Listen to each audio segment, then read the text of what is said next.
Ladies and gentlemen, welcome to the Extraordinary Family Life Podcast. We're your hosts, Greg and Rachel Denning. And today we are excited, and I at least am a little bit concerned, because this topic has the potential to be misunderstood.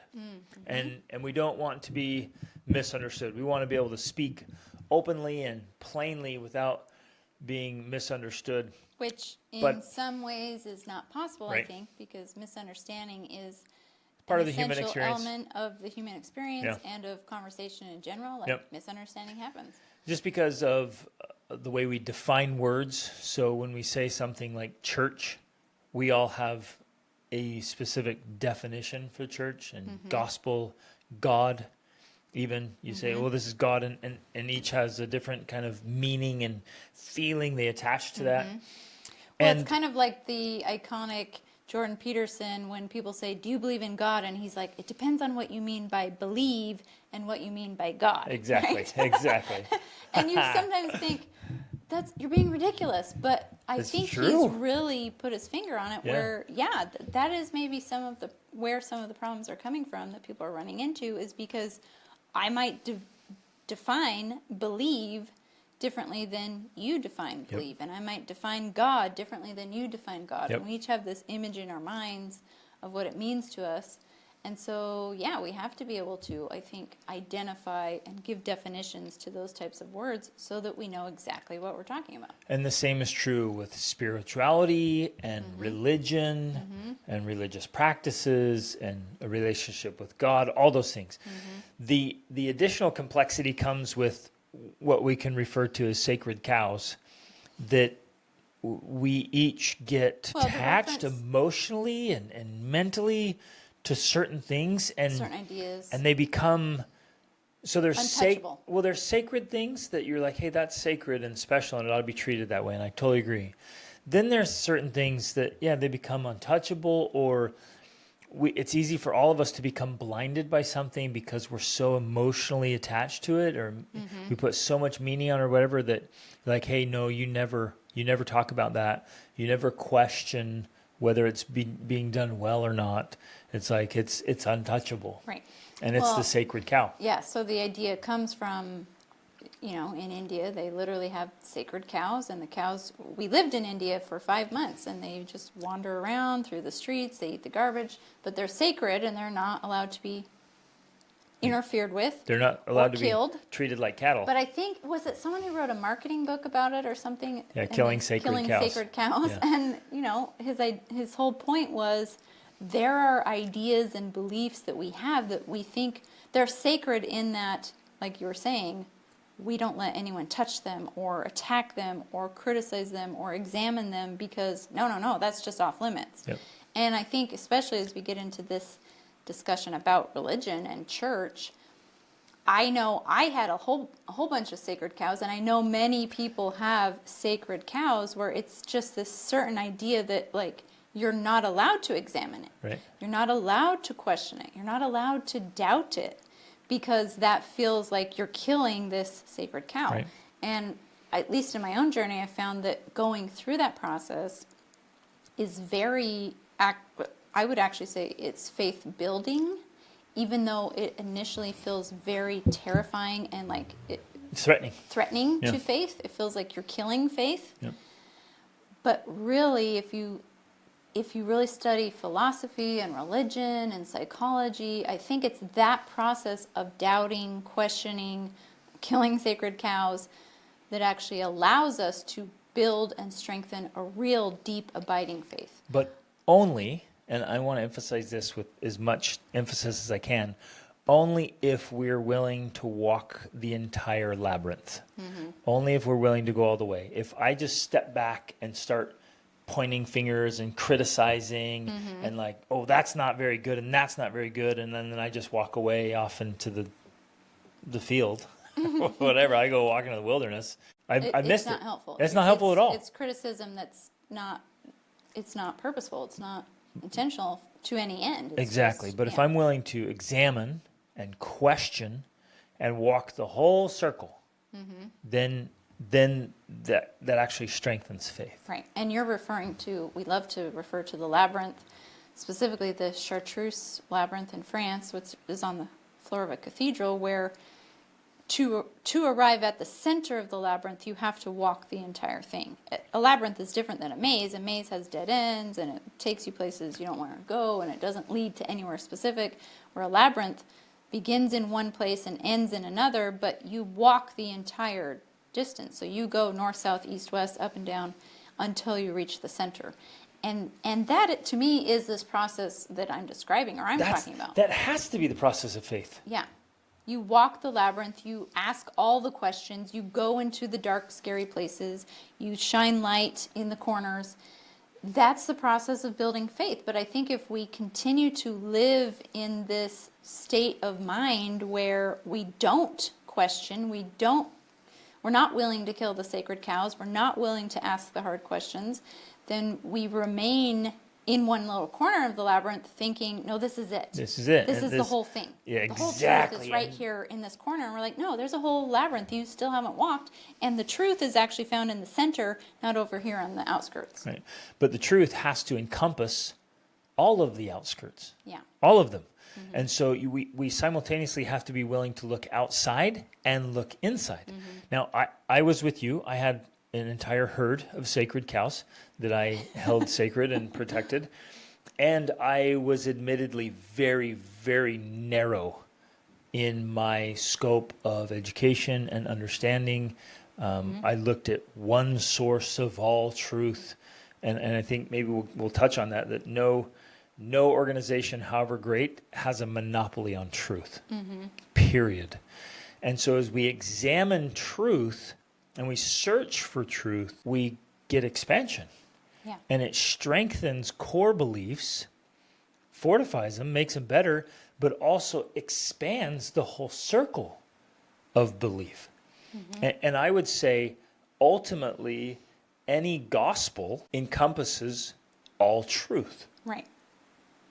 And that's like, we get so threatened, like, yeah, but that person or that organization said it, so it can't be true.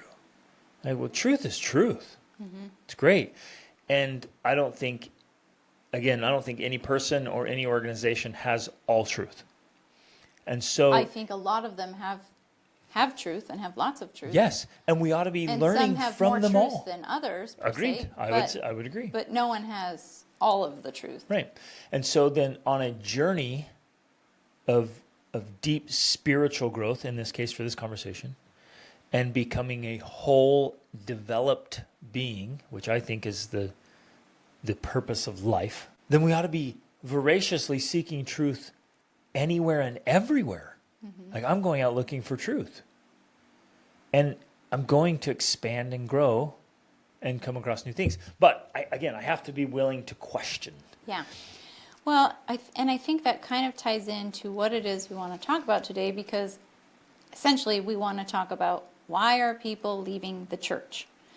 And when we talk about the church, especially in this instance... I want to go way more than that, but...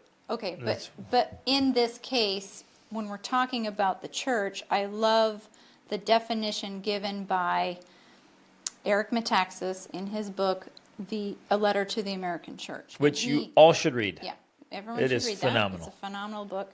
But his definition was, you are a member of the American church if you are a Christian in the United States. Yep. That was specifically his definition. I would expand that to, in this case, a Christian anywhere in the world. But also, and I think we'll touch on this. So I guess to clarify on that, the Christian church then, this is a simple definition. The Christian church is anyone who believes in Christ. If you believe in Christ, then you belong to Christ's church. Right. In the big, Whether or broad not you go to definition. A church, no matter which church you belong to, that's his big, broad definition. I think we are going to touch on, at least today, that what we're discussing not only applies to Christianity, but we've also seen it in Buddhism, Hinduism, Islam. Like, we've seen it in a lot of places around the world, because I feel it's a global phenomenon that's happening worldwide, of this kind of move away from religion, at least an organized religion in a way. Although, really, in places like Mongolia or Turkey or Morocco, I don't know if you ever officially leave Islam. Like, I feel like that's always it's just a part of your culture. It's just a part of everything. So it's always there. But we have seen it being practiced in different ways over, like, it's changing. The whole culture of the next generation is changing. Right. I think you meant Morocco, not Mongolia, because. Well, I meant Mongolia as far as Buddhism. Oh, okay. Yeah. And Okay. those practices. Yep. So part of this discussion is like there's a mass exodus out of churches. Yeah. And that's, maybe there's a big part of this conversation. I definitely want to talk about how the church is failing to rise up to its potential. Which, exactly in my mind, is the reason. Like, if we could give the short definition of why people are leaving the church, that would be it. Yep. Churches are failing Yep. to meet the needs of their members, and that's why people are leaving them. Which, okay, I said because it ties into what you're saying, which is essentially what you had been saying right before that, is essentially people are looking for truth. And need it. They want truth. Yeah. Human beings want truth. They want to understand the truth. Yep. And so they're seeking it. But I think when they begin to seek it in their own religion and they're not finding the answers there, they start looking elsewhere, which is normal and natural. Because as truth-seeking beings, we are going to search for truth wherever we can find it. Yep. And that is a good and healthy thing. Now, it can also become a destructive thing because we have seen that as a destructive force in the lives of individuals and families. So it seems frightening because, yeah, it is potentially frightening. But if done in the right way, if you walk that labyrinth, and if you don't throw out things too quickly, you find that it's actually grounding and centering, and it helps you to solidify your faith and to have a deeper understanding about why religions exist in the first place, like what their purpose is and why they are necessary and why they have a role to play in the foundation of society. You begin to see that as you walk this journey. But again, back to the reason of why people are leaving the church, it's because they're not finding the answers they're looking for there. Exactly. And they're not able to have the conversations they need or want to be able to find those answers. Another way to say that is they're not having their needs met. Right? Like we talk about all the time in relationships. Like if your needs aren't being met with parenting, the children's needs aren't being met, if the spouse's needs aren't being met, there's going to be trouble. Exactly. And then in Exodus, right, things are going to fall apart. And the same is true with this kind of journey. It's like if the needs aren't being met spiritually, specifically spiritually, but socially, intellectually, definitely. Yeah. If it's not happening, then there's trouble and mediocrity, and then falling even just away. Boredom. Yeah. Or a lack of stimulation or challenge or interest. Yeah. So today, this episode's going to sound, at least from my side, it's going to sound quite critical of churches and religion. But I want to emphasize as boldly as I can, I believe religion is a good thing.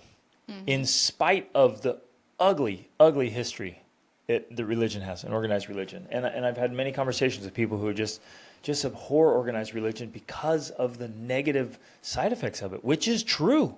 It's true. It can have such an ugly side effect, and it can become so divisive and so, I don't know, there's a lot of trouble that comes with it. In spite of that, I wholeheartedly believe it's a good thing. And it's a foundation for a lot of people, and for many, many, many people, it brings so much goodness into their lives that they wouldn't get otherwise. Yeah, right. And it becomes a great resource, an extended family. I mean, so many good things. But today, in the same mindset and that we approach almost everything is like, let's be willing to question it and always ask, is there a better way? Right. How can this be done better? Where is it failing? And we really started doing that together with how we were going to educate our children. Well, and how we were going to live our lives. I mean, that's how our journey started, of course, because we wanted Well, to. but it started with education. True, you're right, it Lifestyle was years later because Yeah. that was even another big leap. Right. But it started with education. It was like, okay, let's look at what's available with education, and we saw the institutions, and we started looking at the results. Because at the time you were actually working in the Inside, public education exactly. system. I'd worked in private education and public education, and I was just looking around, just paying attention. I was willing to be aware and honest at the results, because results don't lie. That's how we can effectively judge or, quote, attack sacred cows, is say, look, results don't lie. So if you're like, I love this institution, I love it, I love it, I love it, it's amazing, I went through it, and you're like, yeah, but you're not willing to honestly look at the results. Yeah. And when you stop and just total gut check, reality check of like, look at the results, you're like, yeah. Without protecting the sacred cows. Yep. They're dismal. They're horrible. And so the public school system, which honestly is just a government school system, sucks. It is horrendous. Now, okay, but because we do want to argue to both points, it does provide a necessary safety net for many people. Yep. And that's the point of it. What's a safety net for all people, for society? Right. It's a safety net so that even if the poorest person in the country did nothing, or in the world, at least their child would at least have this basic education. Yep, it's a safety net. That's why it's there. And it's a good thing. We need it. Yep. But I think in the context of this discussion, as bad as it is, I would never say, get rid of it. Yeah. Abolish it because it's so bad. I would never, ever, ever say that. But in the context of this discussion, what we're trying to say is that for people who want better outcomes than you would get in the public school system, you have to pursue different pathways. Yep, exactly. That's what it's about. It's not get rid of the school, and it's also not get rid of the religion. It's saying, hey, wait a second, I want better and different outcomes. I have to take a different path. That's there for society, for safety. It's needed, it's necessary, but it doesn't mean I'm necessarily going to follow that path, right? And that's where we started with homeschooling, because we thought we want different outcomes. We want different outcomes. We want better outcomes than we're seeing in the public school system, so we're going to pursue that different pathway. And as arrogant as it might sound, we wholeheartedly believe that because of the inefficiencies and ineffectiveness inside these big large organizations, we believed we could do it more effectively and more efficiently, which has proved to be true. Yes. And so it can be done. And again, back to this quest of striving to become your very best self. If you genuinely are on a journey to grow and grow and grow and grow and grow, then of necessity, just the very nature of growth, you're going to outgrow certain things. Right. You're going to move past them. And that's important. You can't be like, well, no, junior high is the best. We're staying there because it was a good experience. Like, well, at some point, you've got to outgrow that. Rachel's alarms are going off. So I think we'll circle back to the outgrow things because it's important. Okay, and there's a foundation, there's a base, right? So we're talking about questioning organizations, saying, oh, is there a better way to do this? And being willing, heaven forbid, to question the sacred cow. Which, for both of us starting out, public school was a sacred cow. I went to public school, you did, you went to college, you were a public school teacher. So that idea initially was crazy. I went through the whole thing, and I loved going to university. I genuinely loved going to university, and I learned so much. I was out on my own at 16, so going to high school and doing the work, I learned a lot. Right. And I liked learning. I loved learning, and so I was like, oh, this is great. And then I wanted to be a teacher because of what education can do. It can transform lives, and so I'm in it. Like, this is the best. Right. And education is transformation. But then you have to start questioning the sacred cow of, wait a minute, are these schools actually delivering education? Well, and today we're asking, are churches really delivering on spiritual promises? But I think that this is also a good analogy because we're also not saying there was no value there. We're not saying that it didn't provide a foundation for your life. It did those things. Yep. But what we are saying is that at some point you realized, okay, good, it produced these outcomes. But if I want something different, if I want something higher, if I want to continue growing, if I want to continue progressing, I actually have to leave this behind, if that makes sense. I have to move beyond the basics. Okay, here's a Move beyond comparison. basics. I like It's that. like you look at the 10 Commandments. Like, are the 10 Commandments ever going to be irrelevant? No way. They're fantastic. They're awesome. But if I look at the 10 Commandments as like, that's it, man. Right. That's the whole of truth and religion is keep the 10 Commandments and you're good. That's way too small. Right. It's way too small. And if we want to rise, then we have to keep all the 10 Commandments easily and actually move beyond pursue more commandments. It also, I think there's also a nuance here because I just recently read an article about this where in essence, the 10 Commandments are transactional, where ultimately we want to move into the transformational. Exactly. We want to focus on the commandments, the laws, the principles that transform us, not just that are kind of like check the box, transactional.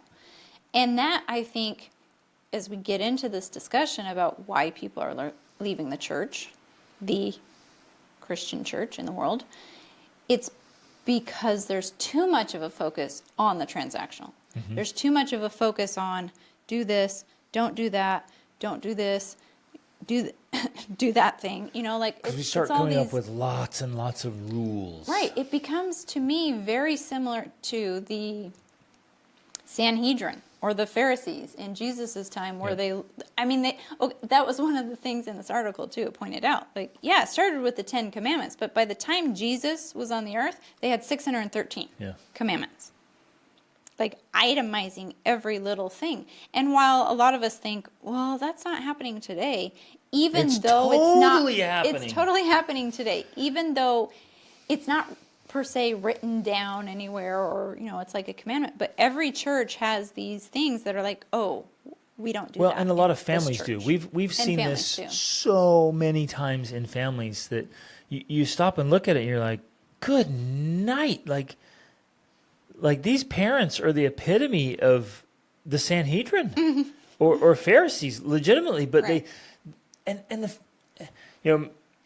don't know. I didn't live in Jesus' time, but I'm imagining many of the Pharisees did it from the goodness of their heart. Yes, they wanted to be exactly obedient. Right. Like they wanted the right thing. Obedience. And I know a lot of these parents with the best of intention are like, I know what to do. Let's make way more rules and way more. And they become abstract and arbitrary but no, we're doing this because we're like super righteous. And now you might be thinking, well, Greg, didn't you just say we move beyond the 10 Commandments to other commandments? And there's more commandments. Yeah, there's more commandments. But I guess it's worth the distinction there. It's not like I'm going to come up with another 500 specific, very specific rules. Like at this exact time I have to do this. And I can only do this, but only to that extent, because then after that's a violation. It's what I was referring to is the higher laws, specifically something from like the Sermon on the Mount, right? And loving God with all your heart, might, mind, and strength, and loving your neighbor, and being of good cheer. Like nobody's ever thought, well, is that a commandment? Am I keeping that commandment? Like, am I being of good cheer? As you see that, it's like, yeah, be of good cheer. Doubt not, fear not. Like, wow. Those ones are tough. That's the refinement. That's the growth. And it's not some be in your house before midnight because evil is unleashed at that hour. It's like, what are you talking about? It's just absurd. It's so silly.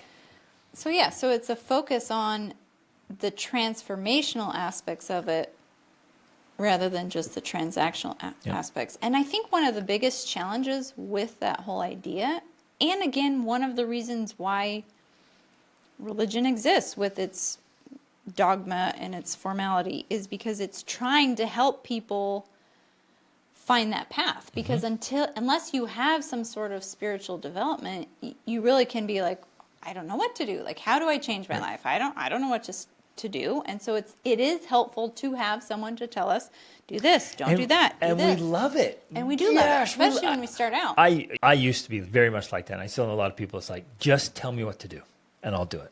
I pled for that. Just tell me what to do, All the and rules, I'll do it. all the laws, everything. And yeah, Even to the point where you used to wear your shorts below your knees because you just thought that was one of the things. right, Oh, like there's a line of like above the knee is one thing, below the knee's righteous. a better thing. Higher way. And you get it, and so you're like, well, I want to be even better. I want to be even better, and so you start thinking more rules, more rules, more rules. But that's not necessarily the case because it becomes more transactional. Right. And so it is I think as we grow and develop, it actually becomes something that's more intuitive and more individualized. Yes, but that gets risky because that's you're what I'm like, talking whoa, about. did you just step into relativism? Right. Exactly. And aren't there hard rules? And when you look at the Bible and when the scriptures, we love to think that they're rule books, but they're not. Because if they were strict rule books, we were supposed to beat our children with a rod, and women are not to speak out, right? Right. And you think, well, but that's a misunderstanding, and that's so then we go through and we make little exceptions, but then something else in there is like, oh yeah, that's a hard rule. You're like, well, wait a minute, it's a guidebook. Right. The sacred texts are guidebooks with principles and practices. One of the best approaches I've heard is talking about how it's a book of wisdom. Yeah. Like the Bible specifically has contradictory statements in it because it's trying to teach us that, sometimes you do this thing and sometimes you do the opposite. Yep. Like that's what wisdom is. Wisdom is knowing when to use which thing at what time. And some people would dismiss that. No, that must be a translation error. It got, Except it it got happens corrupted again over and time. again and again exactly. and again So in the if we're Bible. if we're willing to stop and be like, no, hold up, just be willing to accept this for a minute. Sometimes they killed, and sometimes they didn't. Mm-hmm. And sometimes they did one thing and then they said the opposite. Mm-hmm. And you're like, well, no, something must be wrong because, this is the eternal How could the Bible truth. contradict itself? And you're like, well, that's the point. That's life. And there are contradictions in life, and there are deep ironies in life. And it's super powerful. So one of the things that I wanted to really emphasize today is that with the access to the gospel, and even, what some people call the fullness of the gospel, the church and the people in the church comes, the shameful word should be way better. Like way, way better. And if we have the teachings of Jesus and we have the truth of God, why this is where I could be misunderstood and where I'm going to sound critical and maybe, I don't know. I don't want to come across as prideful or this whole holier than thou, or I'm not coming from this approach of I'm better.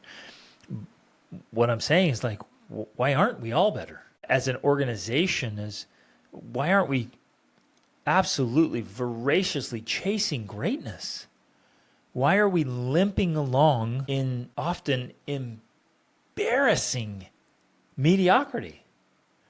And sometimes sub-mediocre. Like it's so bad often that it's below mediocre. Like, are you kidding?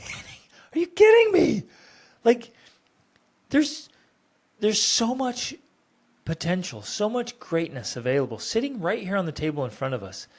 And the best we can do is offer one of the most boring sermons that's ever been delivered on this planet. Are you kidding me? There's so much truth. There's so much potential. There's so much goodness. And all you can do is just read from a manual. That's what I was thinking. Read from a manual? And we can have the most transformative discussions. But, those kind of questions aren't allowed in here, brother or sister. We can't doubt. We can't ask hard questions. And can't debate. There's no debating. And then, the most pathetic answer, which seems like the spiritual answer, is when the hard questions are asked, you're like, well, you just need to have more faith. That is such a cop-out. It is such an absolute cop-out. And so with all that, all the greatness and the potential for Christ's true church, we're just limping along. Now, I can hear people in their mind saying, because I used to say it, I used to teach it, well, the church is like a hospital, and we're all sick. And I was like, oh, that's a great metaphor. And I used to share that. Oh, the church is a gathering place for sick people. And then after a while, I started thinking, well, wait a minute. Why are they all still sick? Isn't anybody getting whole? Like, Hospital isn't a place you're supposed to stay. right? Yeah, you It's meant to be don't go to the temporary. hospital like I'm sick and like move in permanently. Like bring all your belongings, move in, and stay sick. And everybody else is sick, and we all are sick together. It's like, well, wait a minute, who's healing? So if the metaphor were realistic, you'd go to the hospital, get some healing, and then you'd leave. So are you supposed to come in and then leave? Do you outgrow the church, or is that just a really crappy metaphor? And then, but people, they embrace it, they live it, and then. And like, well, then the patients become the nurses and doctors. You're like, oh, come here. Oh, you're a patient, but you've been here a while. Why don't you perform the surgery over here? Like, what in the world? What? No! Ah! Get me out of here! Like, what's going on? Why isn't there massive transformation? Why aren't we having a far, far better experience Sundays and in our Sunday schools? Or scripture study, Bible studies, like it should be absolutely phenomenal. Right. And now this is where I'm attacking a sacred crowd. People are like, oh, you're questioning God. No, I'm not. You're questioning Jesus. No, I'm not. I'm looking at human organizations. I'm looking at what's there and saying, guys, like we're dropping the ball massively. And I know many people will be like, how dare you? How dare you question the leaders? Dare you question the pastors or the bishops or the Pope? These people. Yeah, how dare you question him? Like, no, we have to question. We have to stop and say, how can this be done better? Well, and for me, one of the reasons I actually believe that strongly is because when I look at the history of the Christian religion, what I see is a pattern of questioning. I see Jesus coming, questioning what was going on. He was a Jew. He was Jewish. And yet he was questioning the religion, questioning the church, and challenging it, actually. His whole ministry and message was questioning the church. And directly, intentionally challenging it. So, wait, what you're saying, Rachel, is that if I'm trying to be like Jesus, I should be questioning the church. Exactly. And I should be challenging practices of the church. Well, because then if you continue to look But I'm not Jesus. Right, you're not. If you continue to look through the history of Christianity itself, there's an ongoing pattern of that behavior. In fact, Martin Luther himself wrote out 90 things that he disagreed with the Catholic Church and nailed it to the door of the church. He wrote it all out, nailed it to the door, and said, these are all the 90 things I disagree with. And then they said, we're going to kill you. And then they said, we're going to kill you because you're a heretic. But Martin Luther was one of the great reformers. It's because of Martin Luther. Phenomenal human being and Christian. Exactly. And it's because of Martin Luther that the Protestant movement began, which then, in essence, is the source of every single other religion, Christian religion in the world, is Protestant. Because of Martin Luther. Because they were protesting. They were protesting Catholicism. Things that weren't being done well in the church. Like, hey, wait a minute, this doesn't line up. And then as you look through many, let's call them prophets. Right. I would think Martin Luther is an excellent prophet. Right. He's a great example. Although, he's not in the scriptures and no one's calling him a prophet. He's just an excellent example of a prophet. And there's been many more. I would call Dietrich Bonhoeffer. Another one. He was a pastor in Germany. Like, wow. And you should read. Eric Metaxas wrote books on both of them, biographies. But the history of these prophets is that they're essentially questioning and debating the existing ideas at the time and presenting new ones or having an argument in favor of other ideas. That's been the history. And you look at any prophet that God called. Exactly. Look what John the Baptist was doing. Right.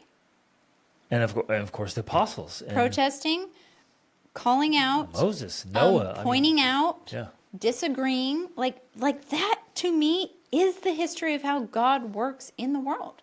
He works that way. That is how he works through people.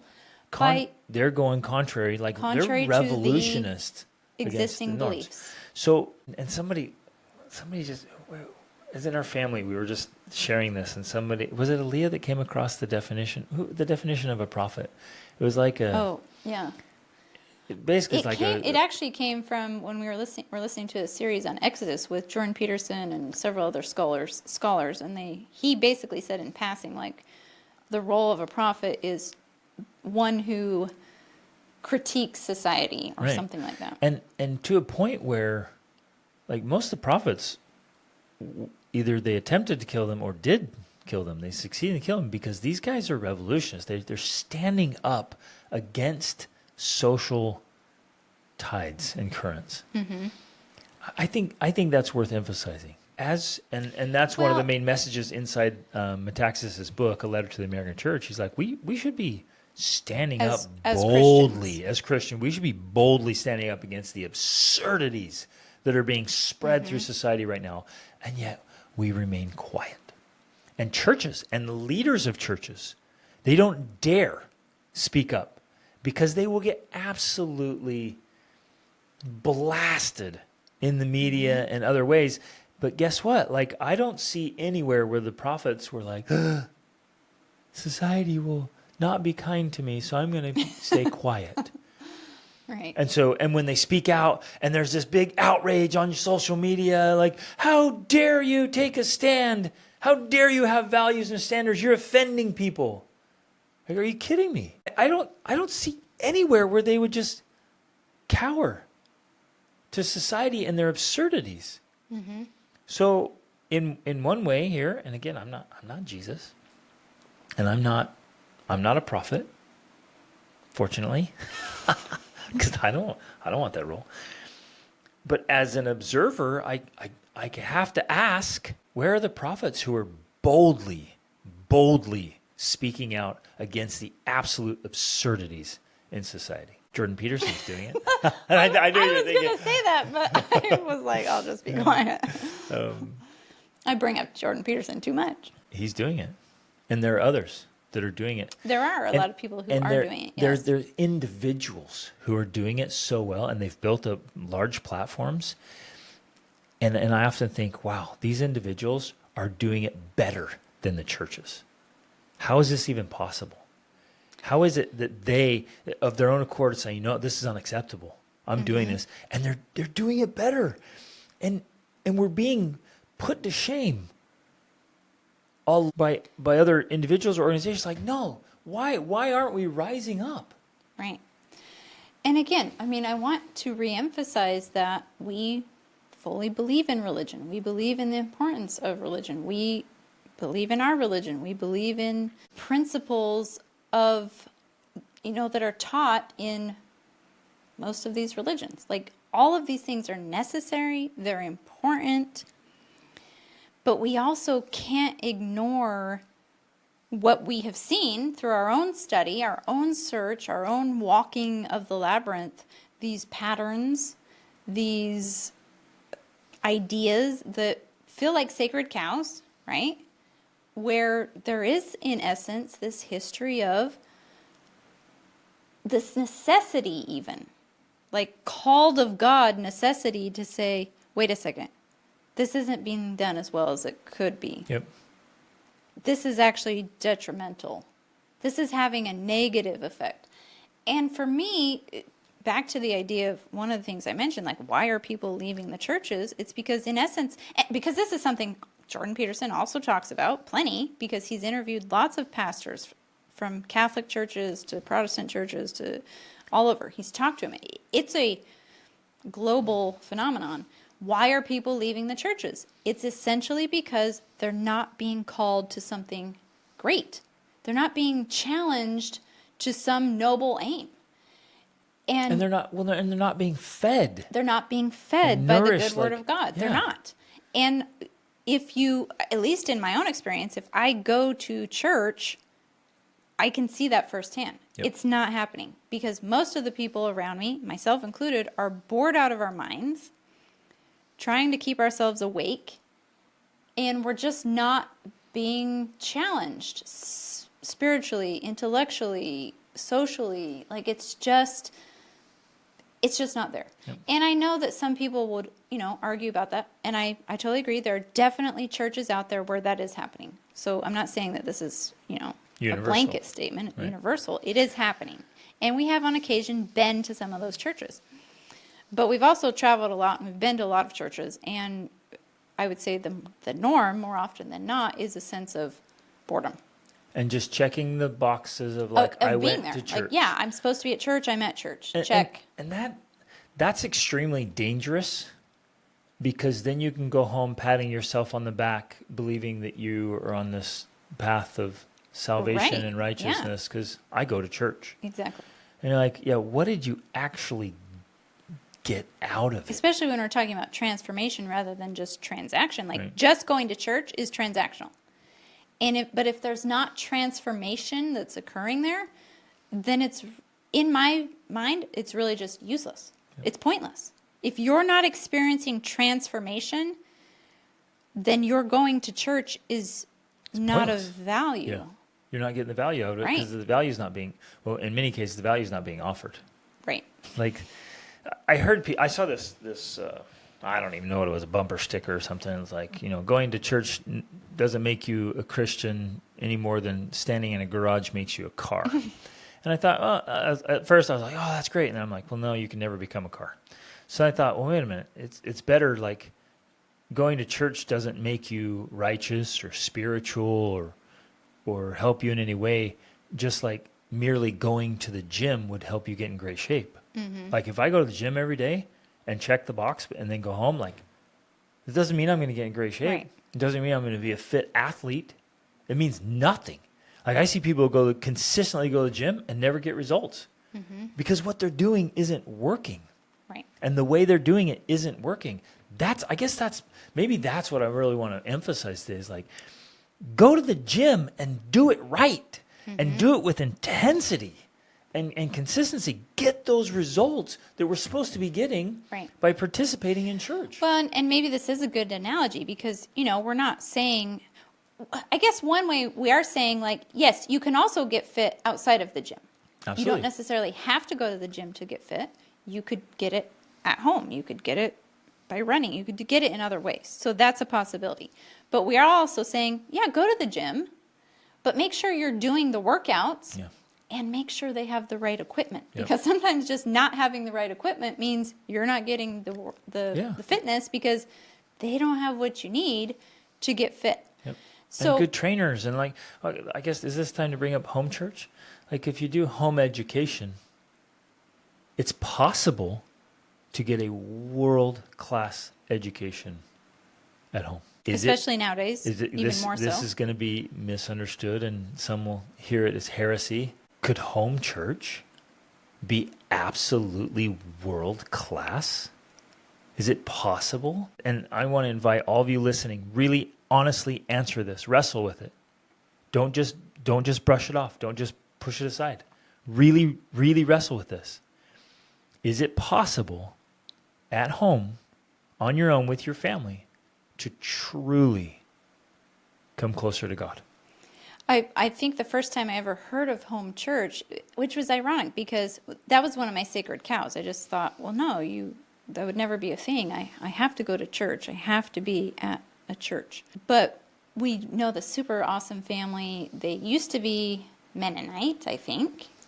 They still dress in that way, but they have officially left their specific congregation or whatever because they're also unconventional. It was kind of, and they were kind of Amish, Mennonite, and they live in Amish country now. Yeah, I don't know all the differences between those sects or whatever, but essentially Mennonite, Amish, something like that. But they had a large family, amazing people. They had 10 kids, I think. They had adopted a bunch of them, some of them with special needs. But they had, and I don't know all the details of their story, but essentially they had left their group, Their congregation. because of some falling out or something. But they told us, they're like, well, we just do home church. And that was the first time I'd ever come across that idea. And I was just like, oh. And Well, these, yeah, I mean, these are amazing. like, these people are amazing Christian. human They are beings. like salt of the earth. Gosh, I want to be more like Yeah. them. And, but it struck me at the time because I thought, well, yeah, I chose to homeschool. Home church, that's interesting. But it was that was a long time ago, pre-COVID Yep. even. But I think that idea in itself opened us up to, because before that, we always believed that we couldn't personally live in a part of the world where a congregation of our church didn't exist. Right. But because of that, we were open, and we ended up going to Morocco. Well, we had some lived in visa, we had Morocco. visa restrictions at Yeah. one point, and so we had to leave, and we were out for 3 months, and there was no congregation of our church, and Yeah. so we thought, well, let's just do it Let's at do home church. And so we did home church. That was in, I It think, was 2015, 2016. It was one of the best experiences we've had with church, right? When we did home church. And then, of course, during COVID, For context, too, for people who might be newer listening, like I went through a seminary, and then I actually taught in seminary. so Like, you essentially have a doctorate in religion. Yeah, I taught religion for years. Like I went deep dive Mm-hmm. into this, and so and I love it, and I love the study of it. I love the history of it. I love teaching it. I love studying the pedagogy, like how to effectively teach it. Like I love all of this stuff, and so that was also one of the things that led me to question, like, wait, we should be so much more effective as teachers and preachers. Here's one of the ironies of life. And I see this time and again, that once we get good at something, we also become a good critic Yep. of that thing. And because you were good at teaching, you are a great teacher, and you had gone through all the training of teaching specifically in religion, you started early on saying, wait a second, why don't we have better teachers in religion? Yep. Like we could have some of the best in the world. We could have some of the best teaching out there, and yet we don't. Why? Why don't we have that? Yep. Because it's possible, it's available, especially when you just learn, some teaching skills. So anyways, back to this idea of home church, so COVID, of course, happened. A lot of people experienced that. And I heard from a lot of people about how much they loved home church. Yeah, Like it they was absolutely loved it. a great thing. And Now, what happens at home is then the entire responsibility of the family. So if spiritual growth takes place, great. If it doesn't, not on so you, great. right. But either way, it's on you. So just saying, well, we're all at home, like, okay, it's going to be a magnifier of what you actually do with it. right. And it's important to point out that some families can do it and do it phenomenally well. And you look through the scriptures. Look through the scriptures of all the examples of individuals or families essentially out on their own, becoming some of the greatest people who've ever lived. So those of you who are feeling like your sacred cow is being attacked, look at your very own scriptures for all the examples of people who said, no, what's happening at church is a mess. We're I'm leaving. doing this on my We're own. doing it on our I'm own." leaving, and did it phenomenally well. John the Baptist, because even what Jesus said about John the Baptist, that he was one of the greatest ever born of women or whatever, like, and what was John doing? He wasn't like in He the wasn't going to churches church. like, I'm going to head to the synagogue and listen to what the Pharisees and In my suit Sadducees and have to tie. say. Yeah, I'm gonna get all decked out. He was dressed like a wild man out on his own in the desert, and Jesus said he's one of the best men that was ever born. Right. This is so interesting. Yeah. And then the most quoted prophet by Jesus himself is Isaiah. And if you deep dive in Isaiah, I spent 3 years deep diving in Isaiah. Isaiah's message is a severe rebuke of the church. That is Isaiah. He's ripping the church to shreds for their mediocre behavior. Right. Back to the pattern that we've noticed, that's even starting with Jesus through Isaiah, it was before Jesus, so starting before Jesus, Yep. and then the reformers, and on, that's the pattern. Yep. The pattern is, criticizing the existing institution Yeah. in a way. Yep. And that sounds like you're killing a sacred cow right there. You What? are. Criticize the existing institution? And they hate it. Like, how dare you? How could That's you? wrong. Yeah. That's terrible. And yet, I think that's the only way that reformation has ever come about. That's the only way improvement comes about. True. It is the only way improvement comes about. It's only by criticizing and noticing the things that are wrong and need to be improved that you actually make improvement. Yep. That's true in our own lives. That's true in our marriages. That's true in our parenting. Like, that's just a true principle. I think that's just a foundational principle. Yeah. So the greatest danger is taking someone or something and saying, no, they're outside of examination. That is Infallible. outside. That's outside of questioning. It's outside of any of that.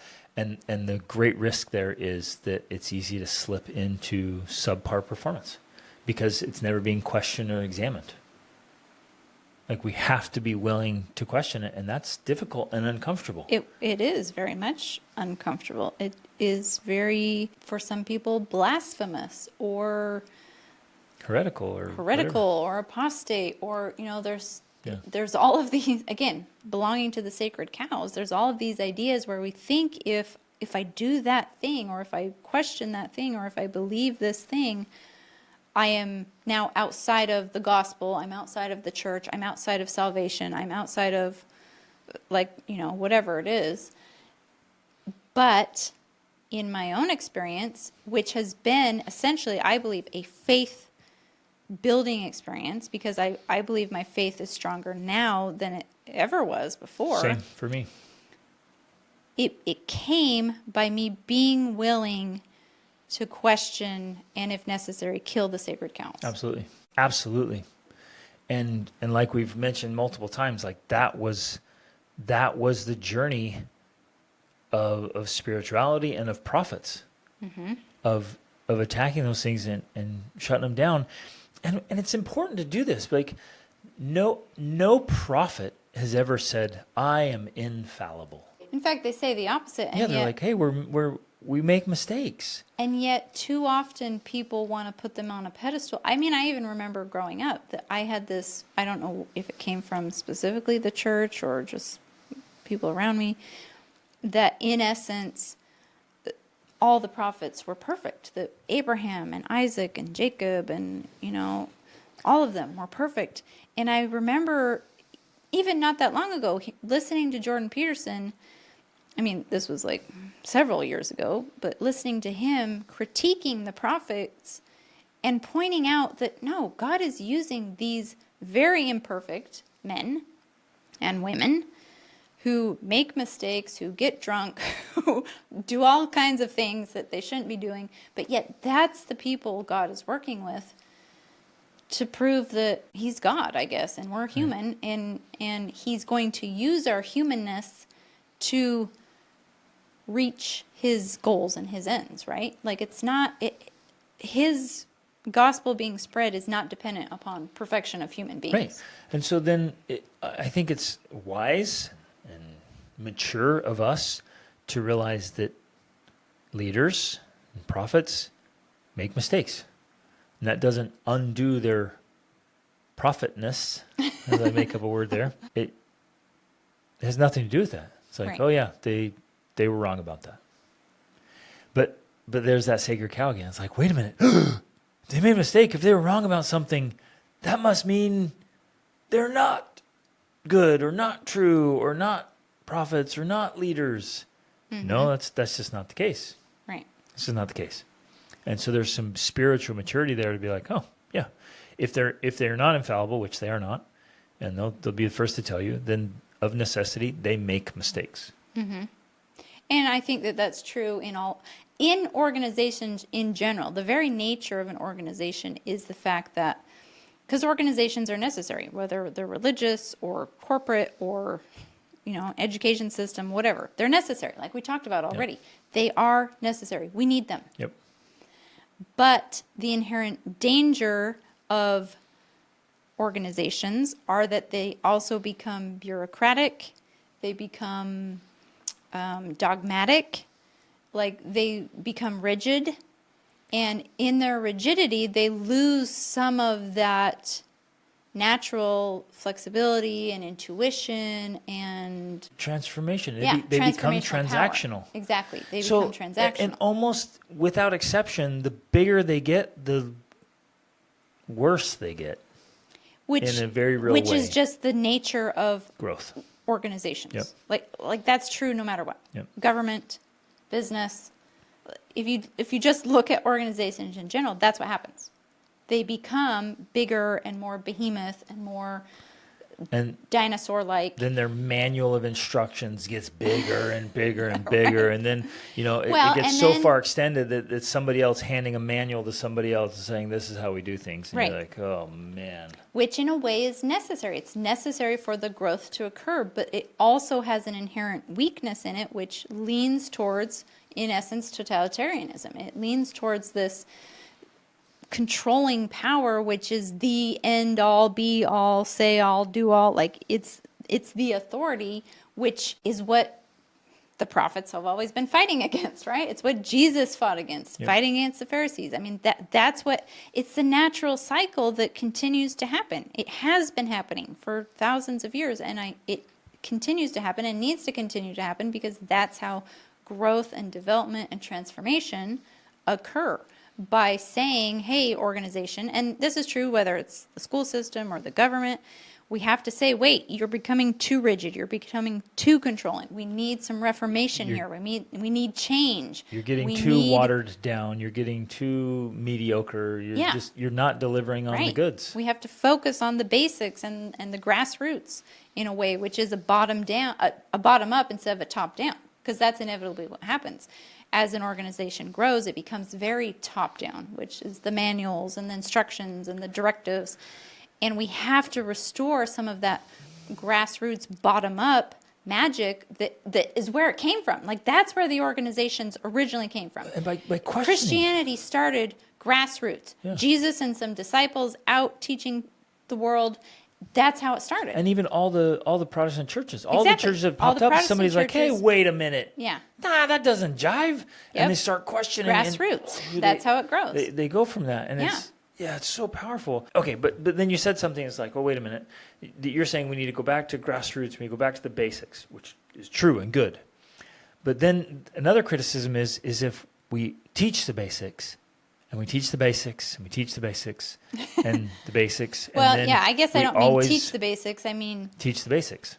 in some ways, I feel like the basics, it's more of this sense of discovery and interest and passion and communication and debate. Every movement has begun that way. It began by people discussing ideas, disagreeing, conversing, doubting, questioning. Yes, but almost always, I'm just thinking out loud here, almost always the questioner was so well read and so thoughtful and so intellectual that they Maybe. had, okay, maybe, but let's think of I'm obviously like Martin Luther, right? He, instead of just going along and accepting everything that he's being fed and told, he's deeply studying in the scriptures saying, wait a minute, this doesn't jive. What about this? Well- What about this? What about this? What about this? Yeah. And so my point is here, we have to move beyond the basics. And I think every church needs to be offering a space for those who are brand new to religion, and brand new to faith, and they need the basics. It's beautiful. But it has to offer a place for growth, for real growth, Right. for people who want to move at a faster pace, Well, if who we really want to excel. And I don't know, they want to grow. right. Where's the spot for them? Yeah, because if we think about, if we continue to use the school system comparison, again, necessary, important, it's a foundational piece there, it's a safety net, and that's true, that's still true. Everything we've said about church and religion does not discount the fact that for many people, it is needed and necessary. I mean, we know people right now, right here, I can think of many of them, who they need the basics that the church has to offer. Yep. That's important and they need it. But you're right that if we think about it like the school system, well, you're not supposed to just go to school and then stay in first grade or second grade or third grade or fourth grade or elementary school. You're supposed to continue to progress on. There should be levels, there should be grades, there should be, this progression that occurs rather than you come, you go to the same class and you stay in the same class forever. And you just repeat the lessons indefinitely. Right. And when somebody says, "Hey, is there another level to this? Can we talk about something a little bit? Maybe Then can we do some repetition advanced?" is important. That's Well, how they'll we say learn. repetition is important. They'll say, "Who do you think you are? Like, is pride getting in your heart, brother? Are you becoming arrogant, sister, to think you know this already? that you're. Do you think you are learned and wise? Yeah, and you're so special, and like you're like, no, I just want to go to college now. Like, yeah. can I go to college? Can I get a bachelor's? Then after I have How my about maybe bachelor's and master's, and I a get a doctorate, can I get another doctorate? Right. Can I get another doctorate? Can I please keep going if I want to? And the response is usually, be more humble, right, and have and more faith. faithful, and study on your own. You're like, wait a minute, if real growth is me studying on my own, why am I coming to school? Why do I come to church again? You with me? Like, these are hard questions we need to ask.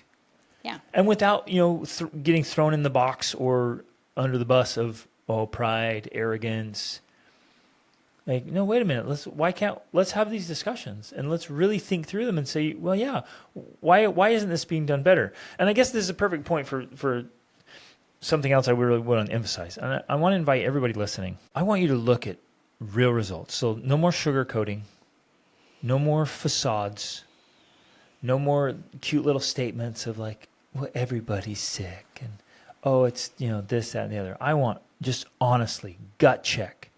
Pull the rose-colored glasses off. Look at the results. Mm-hmm. Is your congregation producing real results? Or are they just slightly better than the rest of society? And as society goes down the toilet, and if you guys aren't seeing that, I don't know where you live or what bubble you're got your head in. Like, society is just right down the toilet. It is an absolute toilet. Like, it's so bad. And that's not to say there's good people everywhere. Oh my goodness, there's so many good people. The trend is heading down. And just look at the big numbers, like the number for health. Which is a natural part look at the United of the States. fourth turning and all of that. And that's the part we're in right now, is that the end of the fourth turning. So it's to be expected. It's a part of that. So it's but physical health, mental, emotional health, spiritual health. Then you look at the trends of behaviors and what's going on, this weird, bizarre, crazy stuff, and then addictions. And then the pornography and the sexual addictions and the sex trafficking and the human trafficking that's going on. trafficking. And the U.S. is the number one consumer worldwide, Yeah, and a lot of them are going to church. And human trafficking. And they're churchgoers, all that stuff. So I guess my point is here, and I know this is a criticism, and I know this can be misunderstood. So give me the benefit of the doubt if you're misunderstanding me. Let's look at the results, because results don't lie. So if you're sitting there thinking, my church is the best, and my congregation's amazing, and this is so special and so powerful, look at it without the rose-colored glasses. Is it actually making a difference? And is it transactional, or is it literally transforming lives? And if it's not transforming lives, we have to ask the hard questions and make the hard changes. And this is not to in any way judge people as not being good people, because this has nothing to do with that. Right. There are good people in all of these churches that we're talking about. We're not saying that they're all bad people and porn addicts or anything like that. What we're trying to say... Or that even if you are a porn addict, that you're a bad person. Exactly, right. It's not. Exactly. What we're trying to say is, look at the results. Yeah. Look at, like everything you said, do they have a happy marriage? Or is it just a facade? Do they have great relationships with their children and they're getting great results with their children? Or are they just checking the boxes and then saying, oh, well, children have agency, so I guess they're going to make mistakes and hate me, Are they obese? Because that is one of the indicators of the society problem that is not any better in churches, you know what I'm saying? Because they're all just following the same trends of poor health, which is the precursor to disease. Like, it just is, right? And you would think that as a church, if we believe in being the children of God, that we would have different results. We would actually care about the bodies that God had given to us and have way better health. That our bodies are temples. Yeah. And you might be wondering, wait a minute, what does obesity have to do with spirituality? And my answer is everything. Exactly. It's true. And we can go through item after item and saying, okay, what kind of results are people actually getting who proclaim to be Christians? Yep. Because in a holistic sense, physical, mental, emotional, spiritual, social, financial, those things should all be trending upward. Yes. Right. And we're not talking about, oh, well, if you don't meet this standard or whatever, that's the problem. No, we're talking about a trend upward. Yeah. Like over time, you should be producing better results as you continue to experience transformation. Yeah. And if that's not occurring, then something's wrong. This is when I have my imaginary Something's wrong. pulpit as a preacher and I do some pulpit pounding. Then, and as you know, one of the observations I'm making here is that the church is failing. If something's wrong in one aspect, obviously, like, and people are going to say, well, it's the individual's responsibility. Yes, it is. But in this conversation specifically, the church is failing to provide what it easily could provide. It is failing to level up to its own potential. Mm-hmm. How in the world can we have the gospel of Jesus Christ and then provide such a dismally pathetic experience? I'm just gonna be honest, like to me, at least my perspective, it's embarrassing and shameful. And it's a disgrace to truth and goodness and like. And again, this is not to discount the role it is playing, because we're admitting that. Yes. We're admitting that, yes, it is playing a role. It is providing a safety net It's for so some. It's helping them to stop drink or Yes. to stop their addictions or Yes. to whatever, forgive. It Yep. is doing all of those things. So and it yes, is doing it on a basic every level, Sunday a necessary people level. are having beautiful experiences Yes. and making changes. Absolutely. Yes, that yes, is yes. happening.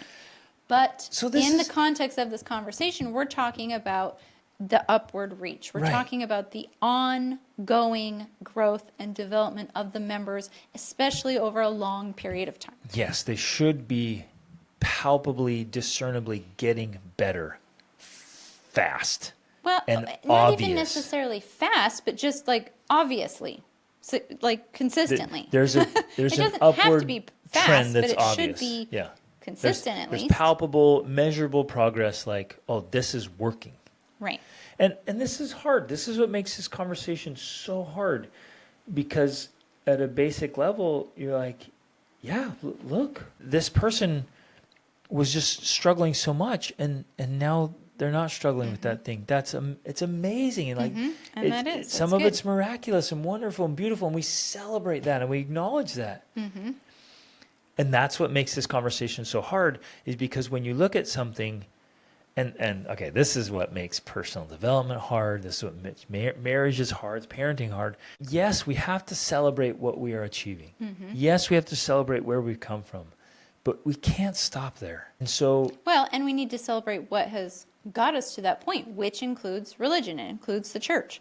Like, at least in our own lives especially, that has been a foundational aspect of our marriage, our growth. So we're not discounting that. We are not making light of that, because we know that played a huge role. Yeah, absolutely It's pivotal. very significant. Included the church. It's necessary. It's important. But we also can't just sit back on that and be like, well, okay, great. so I guess now if we're just bored and spiritually dying, then we just have to hold on to the end and wait for our time in heaven to make up for it. This is I don't believe tough. that that's what it's supposed to be like. because growth and refinement requires a constant re-examination and say, hey, yeah, what you did was great. That's fantastic.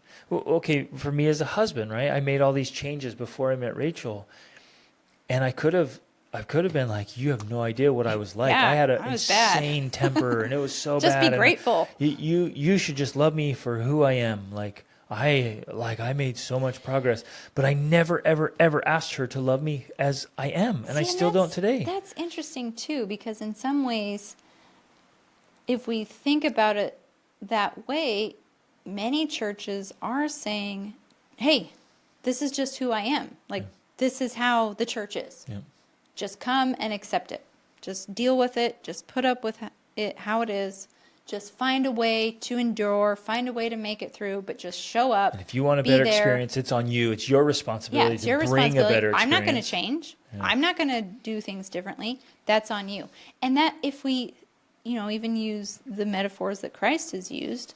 If we're in this marriage with the church, that's a crap attitude. Yeah, that's a horrible attitude. To expect all the responsibility for what you get out of this relationship to come from me, and you have no responsibility, that just doesn't work. No. You know what I mean?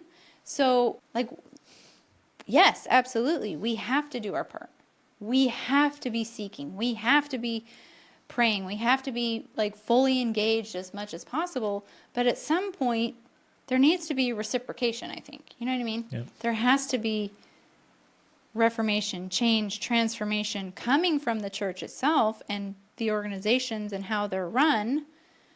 And really it does. It's going to happen grassroots. It's going to happen bottom up, because in many, many ways it's so difficult to make those changes tops down. It just is. Like, that's the nature of organization itself.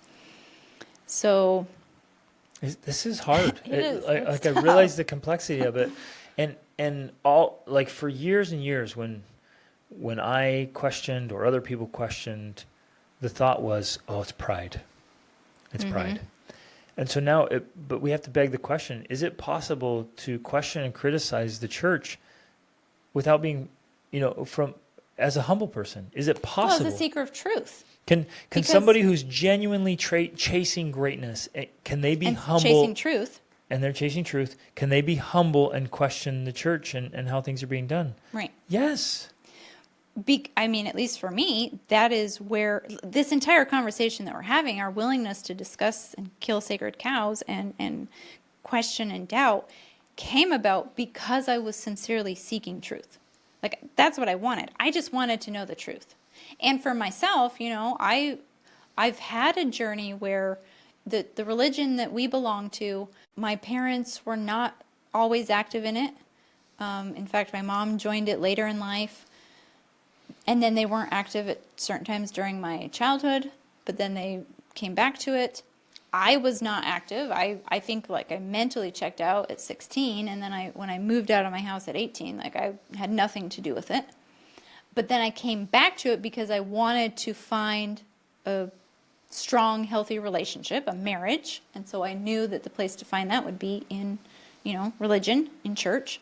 So I came back to it. Well, kind of naively, on a little side note, thinking, well, people who go to church are, Well, compared to the other places, right? If you're going to go to the club or the bar to look for a mate, you're going, it's way better to go to church to look for someone. So Yes. It's not like people at church are perfect or have everything figured out or all put together, but it's a way different, a way better place to start. It's a better place to start, but it's also, I think, in this conversation, we have to be willing to look under the hood, so to speak, Yeah, or there's behind the definitely scenes, that and realize aspect that, of it. Of churchgoers yeah, still have a porn, of very church-going men, active, like, Christians. consistent Christian churchgoers, like, have a porn problem. at home. Well, they have lots of problems. Their marriages are falling apart. Their health is falling apart. Their family's a train wreck. Their kids are a mess. Like, they have severe addictions to painkillers or porn or Opiates. whatever. Like massive problems. But man, they're there every week. Check the box. Put on the show, the masquerade. They just put your Sunday's clothes on and put on your Sunday smile and hold hands with your wife because you just were fighting like cats and dogs, but you're going to church together. And so we put on the show and we get thinking like, oh, Christians are the best. And like, no, some of them are the worst. Like, some of the church-going people are some of the worst people on the planet. And that's so, it is challenging because we fully realize that, we're all here having a human experience, and it can be filled with pain and suffering and trauma and like really hard things. Really. But I guess that's the point of having these types of conversations, is saying, well, let's all do a better job at finding the things that actually work and using them more consistently. Yes. So we can all get better, happier results. Yes. Because while life does definitely contain suffering, it should contain more joy. And more healing. And more healing. We and have more access happiness. to the healing power of the gospel, of Christ's gospel. Why aren't we healing? Right. What is going on that we have unlimited access to the healing power of the gospel of Christ, and everyone's staying sick? And those wounds are like infected, putrid. Like, what is going on? And the easy cop-out is, well, it's the individual. And of course, the individual has responsibility. Of course. But if we continue to use this analogy, if you go to the hospital for healing and they don't have the right tools, Nobody gets better. then yeah, you're not getting better and you're just remaining. Or even if the tools are there. Maybe it's a little bit better than it would be, but the true healing isn't taking place. And so, yeah, the transformation isn't occurring.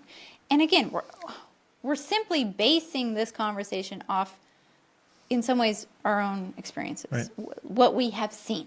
Having been to 57 countries, 5 continents, lots and lots of churches, and, just the world in general. Where are the people who are getting those higher level results? And how can we all be a part of making that happen? Because I truly believe that at least that's kind of the point of why we're here, and that's the point of why religion exists, so that we can learn how to get real transformational results in our lives, so that we can find this healing, we can find the peace, we can find the joy, we can have better marriages, we can have better relationships. And in fact, everything we teach, in essence, essentially comes from this gospel foundation of, like, there are principles, there are really things out there that work, and we just have to learn how to use them. Now, one of the problems is that, going back to what we were talking about before, because, I was saying this isn't to say that there aren't good people at the church. There are good people, and that's not really the point. The point is, yes, good people are there. Yep. They are good. They have pure hearts. They have pure intentions. But if you have the best intentions, just because you're a good person and you have good intentions is not going to make you a good piano player or a good tennis player. If you want to be good at those things, you have to actually learn those skills. Yep. And that's what we're saying here. Just because we're in the church and we're a good person and we go to church does not mean we're going to get a great marriage, because you'll only get that if you have great marriage skills. Yep. You're not going to be a great parent, because you're only going to get that if you have great parenting skills. You're not going to be great at money and finances. You're only going to do that if you have great finance skills. All of those are things you can learn, but if the church continues to only focus on the basics, like pray, read your scriptures, go to church, and that's all you ever do, that's not going to produce these higher level results. It's not going to get you to a better marriage just because you continue to pray and go to church. Well, it won't even get you better spiritual results, because there's Right. spiritual skills and practices too. Exactly. So if you're just checking the boxes, going through the motions, you can your little Sunday school answers. Which, again, giving the due where it belongs, yes, that's a great starting point for Yep. a lot of people. Yep. They need that. You need to start there. because But they at have some nothing point, else. yeah, but at some point, that's no longer enough. Right. Just like if you start doing push-ups and you do 5 push-ups a day, at some point, that's no longer good enough. Right. You have to start doing more push-ups or different exercises. And it's this whole idea that, like, was it Paul that talked about the milk and the meat, and we need milk before meat? And that's true. Absolutely. You need milk before meat. But at what point are we going to start serving up the steaks and the roast? Right. I'm dead serious. And when you bring this up, it's like, it's pride again. It must be pride. If you're tired of milk and you want a steak, it must be pride. Or who do you think you are? Or you got to keep helping the people who are still on the milk. Like, no, when are we going to actually get some nourishment? Because you can't live on milk alone, right? And like, come on. Like, where are we going here? And so I get it. It's a criticism. It's difficult. It's a complicated conversation, but there has to be, I think, better performance across the board. And we have to take what's available to us and do a much, much better job all around. And I think that begins in simple ways by simply being allowed to ask questions, even allowing yourself to ask questions. Kind of back to my journey and my story that I was sharing, I left my religion. And then I came back to it, and it became the foundation of our life together. And I still feel it plays a very important role. But it was because I was sincerely seeking truth that I was willing to ask hard questions. I was willing to dig into evolution to find out if that was real, if I believed that, and if I could believe in evolution and still believe in Christ, still believe in God, Like I was willing to take this journey. And one of the things I remember when I was specifically learning about evolution, there was a Christian man who was talking about it, and in passing, he just said something like, God is not afraid of my questions. Like, there's no question I could come up with that he's going to be shocked by. He's like, what? Oh, no. I can't believe you came up with that, or you thought that, He's not afraid of our questions, and he's not afraid of us questioning. Yep. So we need to also be not afraid of that. We need to be willing to face it, be willing to go there. There's another thing that Jordan Peterson loves to say or quote, and I don't know if it comes from like King Arthur and the Knights of the Round Table or something else, but it's essentially this idea that the very thing you need in your journey exists in the place you're most afraid to look. I think he's quoting Carl Jung. Yeah, but I'm also mixing it because there is a story from the Knights of the Round Table when they go in search of the Holy Grail, and each one of the knights, they essentially were told, or just did this, where when they went to search for the Holy Grail, they went and they looked at the forest, and the darkest part of the forest is where they began their journey. So it's this idea that the very thing you need to help you on your journey of growth and transformation exists in the place you are afraid to look. Yep. For me, years ago, that was evolution. Like, I was just terrified to dive into studying evolution because I thought, if this is true, then that means everything I believe is not true. And so how could I do that? I would rather remain in ignorance and in my beliefs, holding on to my faith, than to actually find out for sure if that was true. And taking that journey actually deepened my faith and helped me to believe more because of what I was willing to face and question and examine. The unexamined life is not worth living, and we have to be willing to embrace and go on that journey. Yes, and it's fear that's keeping us from looking inside at ourselves and at the church and looking outside for other sources of truth and understanding. Right. Because we're so terrified, and we're terrified for ourselves, we're terrified for our kids, but we're living in fear. And we're basing our decisions, our actions, our habits in fear. Yeah. And that's always going to be a limited life. Well, okay, one of the things I loved, because we are, as a family, we're studying Exodus. We're going through the Exodus series with Jordan Peterson and other scholars. And one of the things that they were talking about in the lecture we were watching yesterday was this idea of spoiling the Egyptians. And it's essentially when Moses is leading them out, or God's telling Moses that when the Israelites leave, they're going to take or borrow jewels and gold and all of these things from the Egyptians. Like, they're basically going to be taking it with them and like, okay, thanks, we're going to take this to use it. And they end up using it, one, to build a golden calf, but they also end up later using it to build the tabernacle, the temple. And so there's this whole idea that exists of spoiling the Egyptians, which is essentially being able to look around you in the world, look at the foreign, look at the things that are strange and outside of what your culture or belief system is, and being able to find truth there, being able to find jewels and gold and things of value, and bringing that in to your belief system and being able to incorporate it and to make use of it. Now, the point they were saying with this story is that, yeah, there is a danger there. You could bring this in and it could become a false idol. And we've seen that happen. We've seen that happen with some of our friends and family members. They go looking outside and they find these truths out there. The very first thing they find. Yeah, like, the very first what? thing. Yeah. This is true. Everything. And then that now becomes their false idol. Yep. This golden calf that they begin worshiping is like, no, this is the thing. And we're like, well, no, that's great, but there's more. Keep walking the labyrinth path. You're going to find more, right? And so that's the danger. But as you continue to grow, you actually realize, I can build a temple with this. Like, I can use this to add to what I know. And so they said, specifically the the Hebrews at the time were very good at that. They were very good at bringing in all of this foreign outside ideas and wisdom and incorporating it.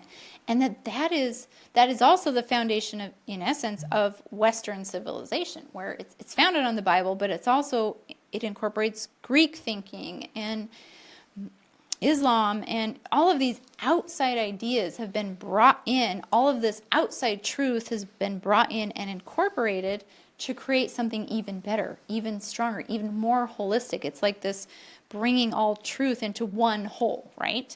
So I really feel like that is one of the reasons people are disengaging in church and religion, is because that's in some ways not allowed. It's not permitted to bring in these foreign ideas. And so people will begin to study outside ideas and foreign ideas, and maybe they'll even start reading Buddhist texts or Hinduism or whatever, which I've read all of those things, and it's great. There's truth to be found there.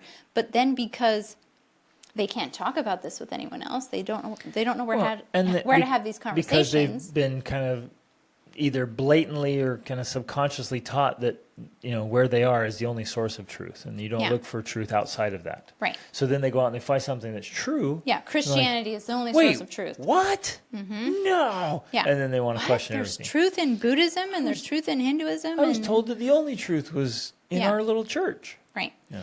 So, but then because they don't have a place, like you were talking about, like where's a place to have these conversations, to have these discussions? There's nowhere for people to discuss this. And so they end up having to leave their own religion in search of a community where they can have these conversations, where they can say, hey, you know what? I've been reading the Bhagavad Gita, and I've been thinking about this, and I've been wondering, how does this play in? Or does it play in? Or is it a complete contradiction to Christianity or what? We should be able to have those conversations instead of feeling like there's something wrong with you, or you're bad, or you're questioning, and so now you're on a path to hell. When the reality is, if we look at prophets and anyone who grows in their spiritual journey, that's just a normal part of it. That is the path. That's how you get there. Right. And we need to incorporate that into our religion so that it provides that foundation for walking the spiritual journey. Gosh, and shouldn't it be like the best place? Right. It should be. On a Sunday, somebody walks in and says, I'm honestly questioning the existence of God. Mm-hmm. I don't know. I'm struggling, wondering what's true. Mm-hmm. Like, that should be the perfect place. You should walk in and everyone in the room should be like, yeah, I've been there. I've been there. Mm-hmm. What are you thinking? Let's talk through it. So, you need to have more faith. You're a sinner. Like, what do you, and shame, bad. Let me tell you how it is. Like, no, let's talk about it. The devil is. Yeah. Satan, let me cast out your devil. You're evil. It's like, no, I'm just doubting. Right. I'm wondering. Doubt's a great thing. Doubt is a great thing. It is. Because it can bring us to deeper, stronger truth. Well, and I love this idea of wrestling with God, because in essence, that's what we should be doing. We should be having a wrestle with God. We should be struggling and trying to figure things out. And the metaphor of wrestling is great. Like there's kind of some confusion going on there, and some twisting and turning, and some pain even. Some broken legs. Yeah, sometimes, because Jacob wrestled with God, and when he was done, he had a limp. Like, he hurt himself and he was limping. And so, yes, sometimes that's going to be a part of the process. But I think because we're afraid of that journey, that wrestle, we shy away from it, and we instead prefer to remain comfortable with what we know, rather than embracing the unknown. Right. Or we mistakenly think that, in order to be good and righteous, there's no wrestling. There's no wrestling involved. I just blindly, okay, yes, right. to anything. Exact obedience. And you become, that's not more righteous. Mm-mm. That's not more spiritual. That's more naive and more underdeveloped. Mm-hmm. That just blind acquiescence to anything. Like, I'm not going to think about it. I'm not even going to wrestle with it. I'm not going to question. I'm not going to try to understand it and really examine it. I'm okay, yes. That doesn't make you better. Mm-hmm. It makes you weaker. Right. And I know I'm there it is. I just shot another sacred cow, because you think, no, the most righteous, the most spiritual, just they don't question anything. They don't doubt. There's no wrestling involved. It's just following along peaceably. And like, yeah, but you literally know nothing. And so when Well, you remain underdeveloped, especially if, sorry to interrupt. Go ahead. well, just when you come face to face with something down your path, it's going to wreck you Yes. because you haven't examined it. Because you're underdeveloped. Yeah. Because especially if we continue this metaphor, one of the very best things for the development of children is roughhousing and wrestling. Like that, the research on that is clear. Like children who wrestle with usually their fathers have just a much more developed brain.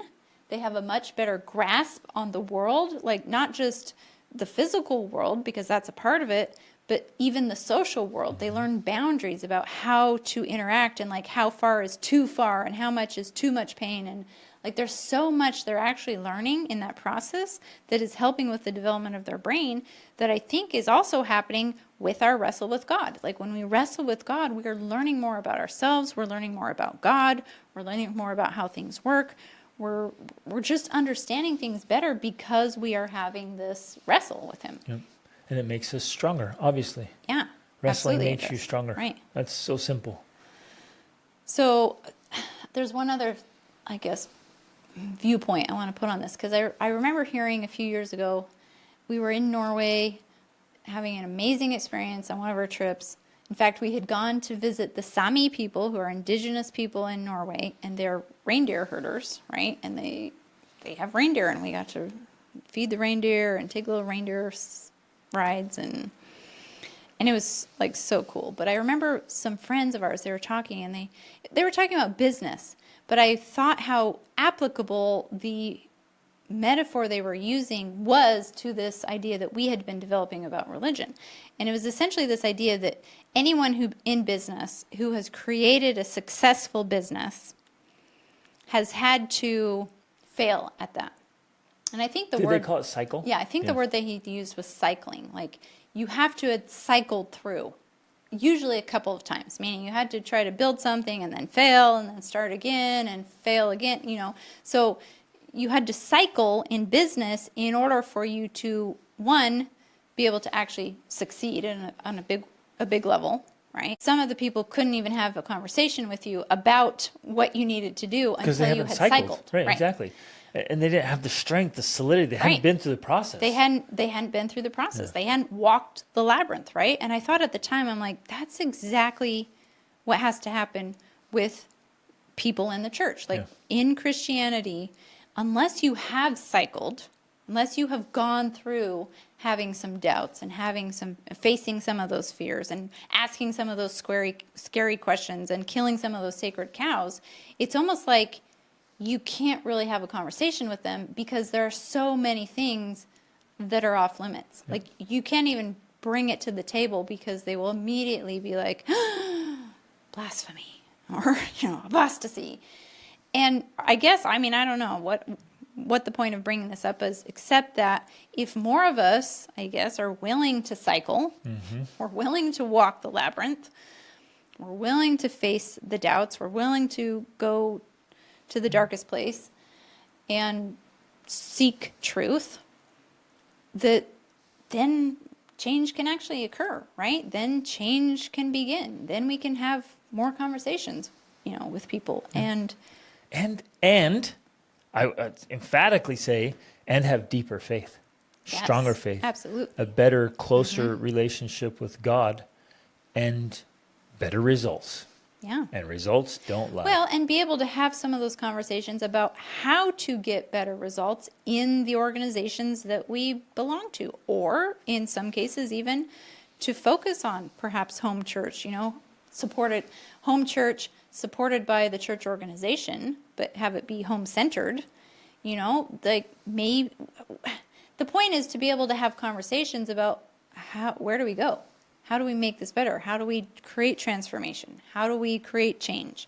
And that may look different for different people because, one of the things you've often pointed out is that if you look at contemporary prophets that were contemporary to each other, that they were often given completely opposite commands, Yep. right? Depending on the needs of the people. And so sometimes some of us will get one command or calling to do something a certain way, and others of us will get a different calling to do it a different way. Like maybe some of us will be called to get really involved in whatever church we're in, and some of us may be called to do church at home, or to not necessarily start our own church, but start your own branch or congregation or something, like just leading a certain group of people.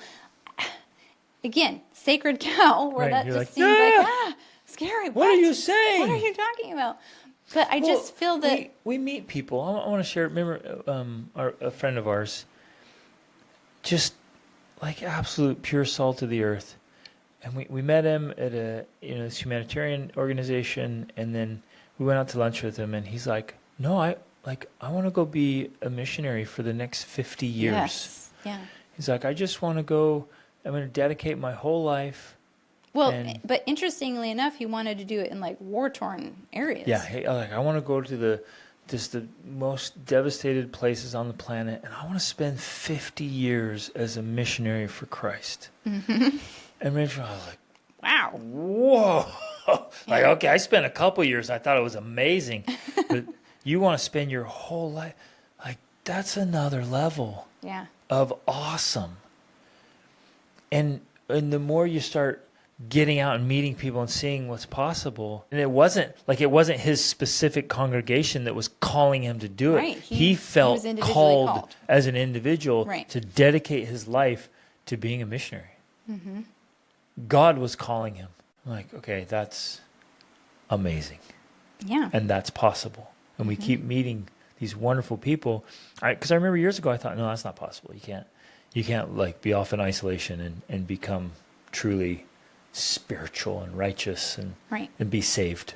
You have to be attending church Yeah, right. and, fulfilling your church calling. Yeah. And then you realize, wait a minute, there's people out like they're fulfilling a calling directly from God that puts the rest of us to shame. Yeah. Like our little Sunday check the boxes and like, oh, I took cookies over to the neighbor. I think I just got my ticket to heaven. And others are out there like doing the real work. And you're like, well, they just went on their own. Mm-hmm. Right. Anxiously engaged in a good cause of their own free will and choice. Right. Like, whoa, wait, what? That's another level of pure awesome sauce. Mm-hmm. Okay, if you listen to this all the way to the end, wow. Wow. Okay, we love you guys. Thanks for listening. Thanks for thinking about this. Let's all move towards greater faith, better, closer, stronger relationship with God, and examine how we can help things be better, how we can question things and encourage improvement across the board so that we can help let our light so shine before the world that they can see our good works and glorify God. That's also a commitment. But that's the goal, to shine. So, love you guys. Thanks for listening. Reach upward.